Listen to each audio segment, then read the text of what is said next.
Hello tout le monde, j'espère que vous allez bien et bienvenue sur ma chaîne YouTube. Aujourd'hui on se retrouve avec une toute nouvelle vidéo qui n'a strictement rien à voir avec les vidéos que je vous présente d'habitude sur ma page. Mais bon voilà, suite à quelques stories que j'ai publiées sur Instagram aujourd'hui d'ailleurs, j'ai décidé finalement, au lieu de vous faire une vidéo où je vous parle de mes derniers achats et je voulais faire en fait une vidéo de mes sacs voilà, dans mon dressing, j'ai décidé finalement de complètement changer et de faire une vidéo qui me tenait en fait déjà depuis qui me tient à cœur, en fait un sujet dont j'avais envie de parler en fait depuis longtemps, dont j'ai jamais parlé parce que il y a comme un espèce de tabou envers ce sujet. C'est comme si on ne peut pas en parler, mais qui au fond de moi voilà a toujours été un sujet hyper sensible. Étant maman de 2 enfants, venant d'accoucher d'un deuxième aussi maintenant, ça restait quelque part en moi. Si vous me suivez pas encore sur Instagram, allez le faire tout de suite, c'est @limaswardrobe, parce que c'est là que tout le débat a commencé sur la vie de maman. Donc je vous avais partagé quelques stories, vous avez été nombreuses à me répondre par rapport à ces stories. Du coup voilà, c'est @limaswardrobe, c'est là que je suis vraiment hyper active et j'adore échanger avec vous. Et c'est suite à ces stories sur Instagram que j'ai décidé de faire cette vidéo. Je viens d'accoucher de, il y aura trop de dans cette vidéo parce que je sais que j'ai sorti les mouchoirs au cas où pour être préparée, même si j'ai décidé que je n'allais pas pleurer dans cette vidéo Lima. Mais donc tout ça pour vous dire que voilà, il y a 2 ans j'ai donné naissance, 2 ans et demi, j'ai donné naissance à une petite fille Jade, et il y a 7 mois à un petit garçon Younes. Je me rappelle comme si c'était hier que voilà, déjà petite fille je savais que moi j'allais devenir maman, je voulais devenir maman. Et voilà, c'était mon rêve en fait. Être maman faisait partie de mes goals. Chacun a des goals, des passions, des envies, des plans, des projets dans la vie. Et fonder une petite famille, c'était mon délire à moi. Et donc j'ai eu la chance de trouver quelqu'un avec qui voilà, ça se passe hyper bien et qui m'a demandé en mariage. On s'est mariés, on a direct eu l'envie après 1 an de vouloir avoir des enfants. Mais d'une manière ou d'une autre, la nature a fait que voilà, ça a duré 4 ans chez nous. Donc on a eu 4 ans d'attente avant de pouvoir enfin goûter à ce magnifique rôle de maman, de parent. Dans mon entourage, ouais, toutes mes copines qui avaient des enfants et tout, mais je sais pas comment vous dire, on m'a jamais vraiment dit en quoi ça consistait le rôle de maman. Moi avant ça, le rôle de maman, je le voyais comment? Je le voyais, on est enceinte 9 mois, on met un bébé au monde, ça fait un peu mal, et après on a notre enfant, et puis après c'est le pur bonheur.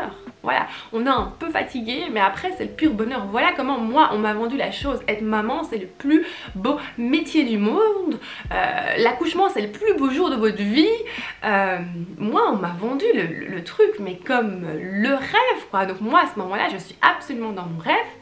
Avant que vous me critiquiez, laissez-moi terminer cette vidéo. Avant que vous faites une opinion, laissez-moi terminer cette vidéo. Je le dis déjà à l'avance. Mais donc moi j'étais totalement dans mon trip que j'allais passer le plus beau jour de ma vie. Donc après 4 ans enfin je tombe enceinte naturellement. Je suis tombée enceinte, j'ai eu un accouchement, j'ai eu une grossesse plutôt hyper facile, franchement nickel, j'étais vraiment bien.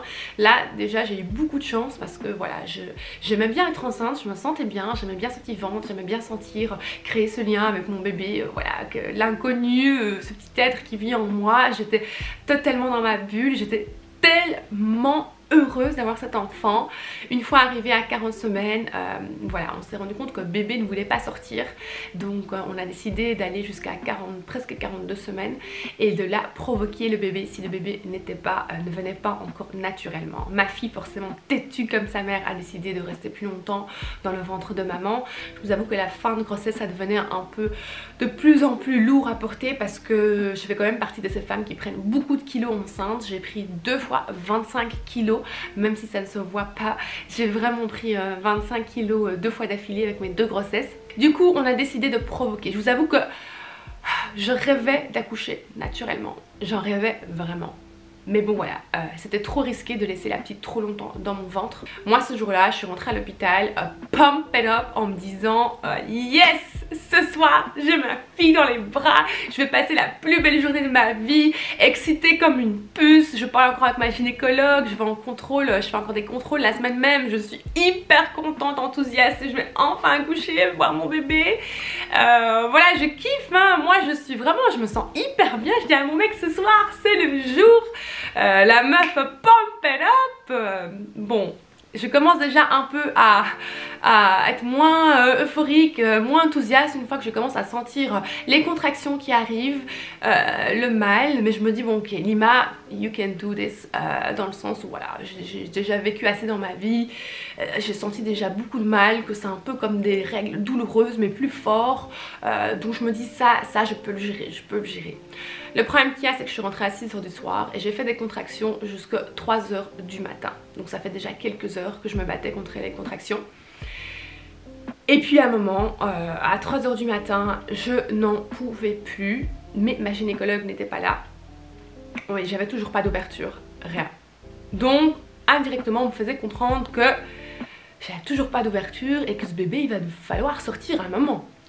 Du coup, je souffre en silence, j'attends, et puis à 6 h du matin, j'ai ma gynécologue qui rentre et qui me dit voilà Lima, le bébé, son cœur ne bat plus assez bien, il y a un problème si on la laisse encore dans ton ventre, si on attend encore plus longtemps pour que tu aies une ouverture, pendant que tu n'as quasi rien comme ouverture, on risque de perdre le bébé, donc il faut faire une césarienne d'urgence. Forcément à ce moment là, ben, quand on vous dit ça, vous réfléchissez pas, vous pensez juste à sauver votre bébé. Donc ce que vous dites, ben, on va en césarienne d'urgence. Sauf que moi j'ai une phobie des opérations, j'étais pas du tout préparée à ça mentalement, mais vraiment loin. À aucun moment ma gynécologue m'a dit oui Lima, voilà ça va se passer comme ça, mais il y a toujours un risque que tu puisses terminer en césarienne d'urgence, qu'il y ait un problème avec le bébé, que le cœur du bébé peut lâcher, que voilà, il y a toujours des risques. À aucun moment on m'a expliqué ça et je suis désolée, moi cette fille qui du jour au lendemain tombe enceinte, qui n'a jamais eu d'enfant, qui se retrouve à l'hôpital, qui comprend pas ce qui se passe, psychologiquement c'était dur pour moi. Donc d'un coup on me met sur, on me prépare pour aller accoucher en césarienne. Pendant ce moment là j'étais vraiment en train de trembler, je comprenais pas ce qui se passait. Déjà j'étais en nuit blanche, donc les émotions, j'étais crevée, j'étais claquée. On me change, voilà, on me met sur un brancard, hop, on m'amène vers la salle d'opération dans un autre immeuble parce qu'il n'y avait pas de salle d'opération de libre, parce qu'il n'y avait pas de césarienne de prévu, pas d'opération de prévu. Donc on m'amène vraiment dans l'hôpital, à gauche, à droite, des ascenseurs pour m'amener dans un autre immeuble, pour m'amener dans une chambre froide où ce que finalement là l'opération va avoir lieu.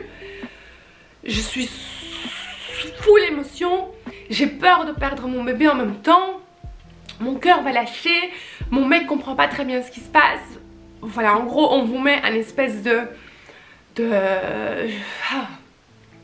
on vous met un espèce de... Ouais, on cache un peu la vue devant vous, donc on vous cache la vue avec un espèce de tissu ou papier ou je sais même plus quoi, pour pas que vous voyez exactement ce qui se passe au niveau du ventre pendant l'opération. Et en fait on a mis mes mains comme ça, on les a un peu attachées parce que j'étais un peu... j'étais vraiment comme ça. Ça n'allait pas du tout, j'étais vraiment pas bien, j'avais trop peur, trop peur. Trop peur. Et en fait mon mec est tombé dans les vapes au moment où on a commencé l'opération, donc au moment où on a ouvert mon ventre. Mon homme est tombé dans les vapes. Et du coup je me retrouvais toute seule à faire cette césarienne, cet accouchement. Et donc du coup on s'est occupé de mon mec, on l'a mis dans une autre salle pour voir si tout allait bien avec lui. Et 10 minutes après, j'ai pas pu avoir mon bébé sur moi parce qu'il fallait voir si tout allait bien avec son cœur, etc. 10 minutes après, j'ai rien compris. 10 minutes après, j'ai vu un bébé sortir, on l'a mis dans une autre pièce. Et on m'a recousu, si vous voulez, on a tout remis en place. On m'a ramenée à la chambre, je suis arrivée à la chambre et on m'a mis un bébé à côté de moi. Et on m'a dit félicitations. Et on m'a dit voilà, tu peux commencer à allaiter ton bébé. Comment vous dire qu'à ce moment-là, je sais pas, non seulement j'étais épuisée, me faire rentrer à 6 h du soir pour finalement accoucher à 6 h du matin d'une césarienne d'urgence, d'avoir fait le travail pendant 12 heures. J'étais épuisée, j'étais au bout de ma vie, je comprenais pas ce qui s'était passé, tout a été tellement vite, j'ai eu tellement mal. Je comprenais pas. Puis on me met un bébé dans mes mains, j'étais heureuse de l'avoir. Mais j'étais tellement épuisée que j'arrivais pas à profiter du moment même, j'étais vraiment pas bien. Du coup, voilà, on me forçait à essayer de donner du lait parce que moi forcément ma mère elle a éduqué ses enfants, tout mon entourage a allaité son bébé, donc moi forcément c'est tellement naturel, c'est tellement meilleur pour le bébé. On a cette pression aussi de voilà, il faut allaiter son bébé, il faut, on a la pression des infirmières qu'il faut allaiter son bébé, et donc je sais que c'était la meilleure chose pour mon enfant, mais j'essayais et en fait à la fin je me retrouvais avec des crevasses, j'avais du pu dans les seins, mes seins étaient tout ouverts, mes tétons étaient tout ouverts. On m'a amené des faux tétons en plastique pour essayer d'allaiter comme ça mon bébé. J'ai essayé pendant une semaine mais je n'y arrivais pas, je souffrais. Dieu sait comme je souffrais, et je suis pas du tout la nana qui est là genre en mode oh j'ai mal, pas du tout. Je vous promets que d'habitude je suis quelqu'un d'hyper forte, mais le mal que j'ai ressenti là, c'est impossible. Je me retrouvais avec les seins ouverts, plein de sang, plein de pu, et le bébé qui tire et qui suce, qui tire bien sûr le bébé, à la fin il veut son lait, mais il y avait à peine, j'arrivais pas, franchement, c'était mission, j'avais échoué au niveau de l'allaitement. Et au moment même c'est quelque chose que j'avais très dur parce que j'avais tout planifié dans ma tête, je vais accoucher, ça va être le plus beau jour de ma vie, je vais allaiter mon bébé, et je me voyais petit à petit, mon accouchement avait limite échoué, il m'avait traumatisée, l'allaitement j'arrivais pas, j'étais dégoûtée, traumatisée, je me disais que j'arrivais à rien faire comme les autres. Et puis à côté de ça, moi j'avais pas accouché naturellement, je rêvais d'accoucher naturellement, j'avais accouché en césarienne et je me retrouvais avec un mal immense. Et je sais que d'autres personnes me disent après une césarienne oh moi j'ai rien senti, pump it up, le lendemain je marchais.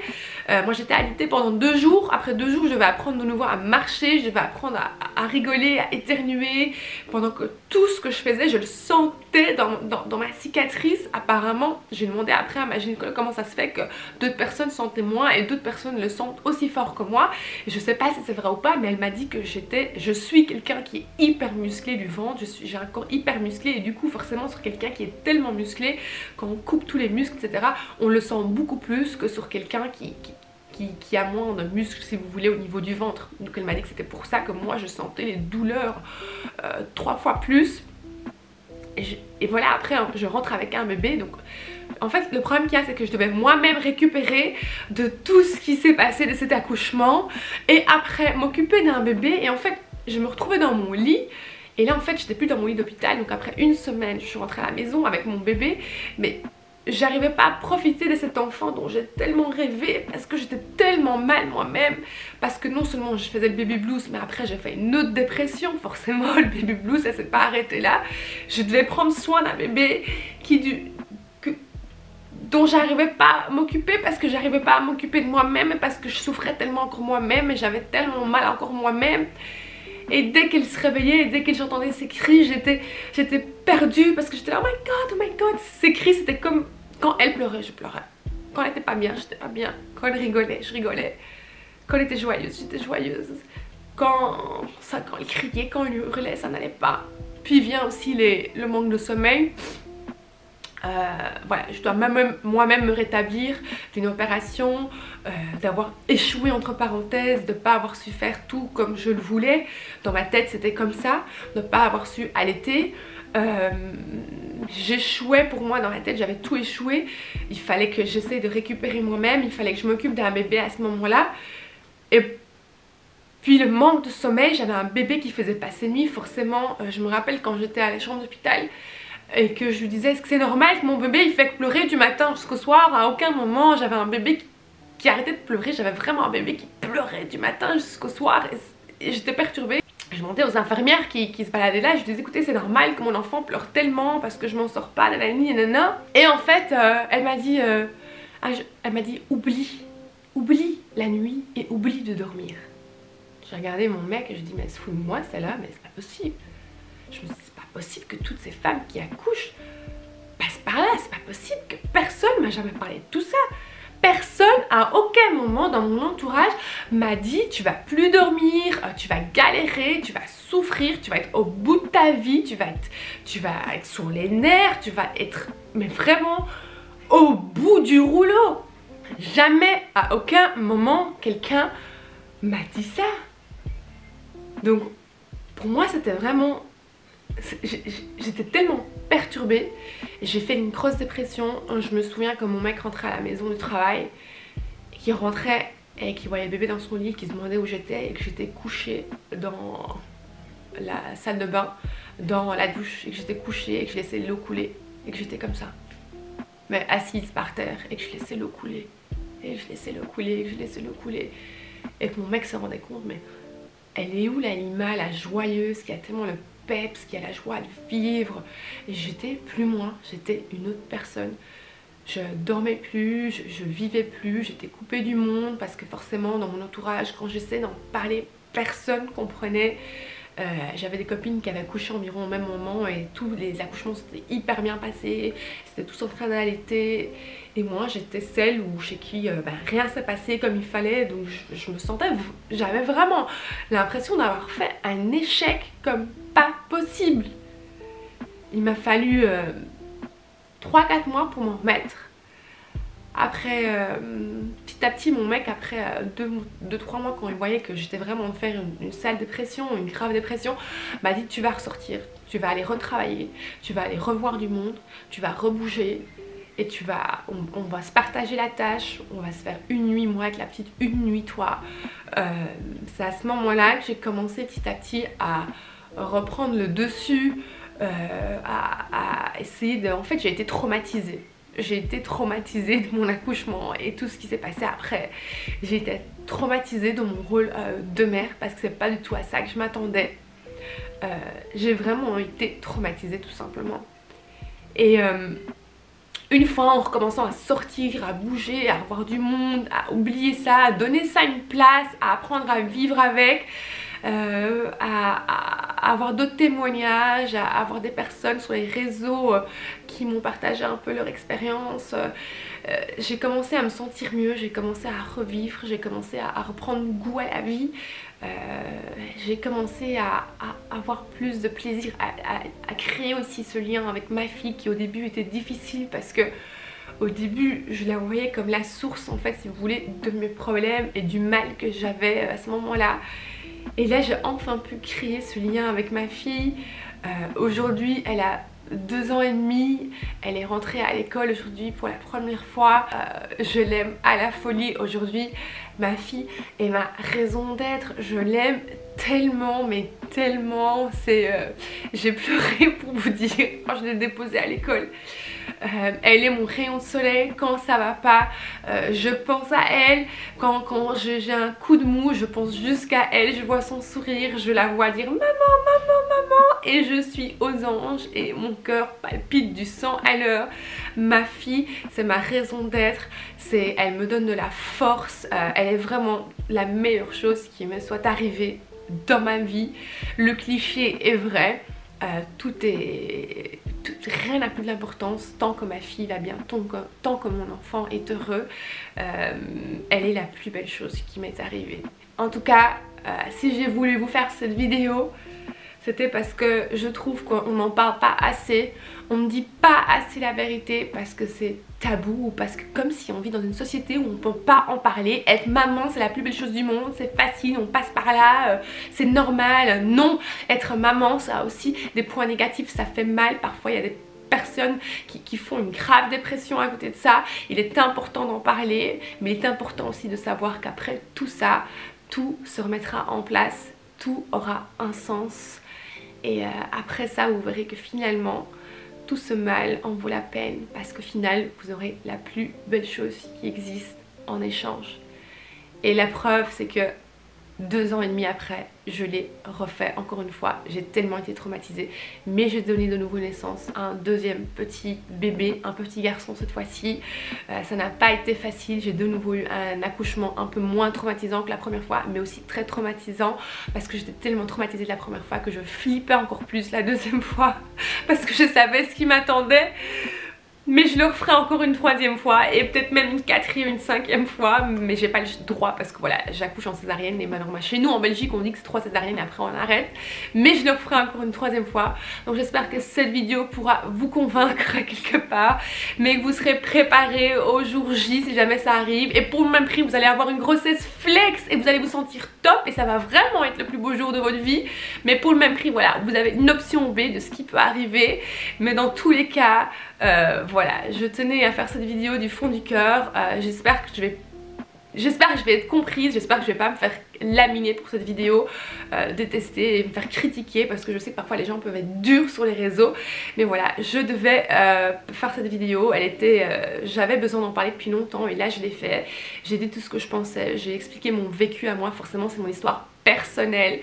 Et voilà, je clôture cette vidéo en vous embrassant très fort et en essayant d'avoir passé un message à certaines mamans pour qu'elles sachent que voilà, you are not alone in this.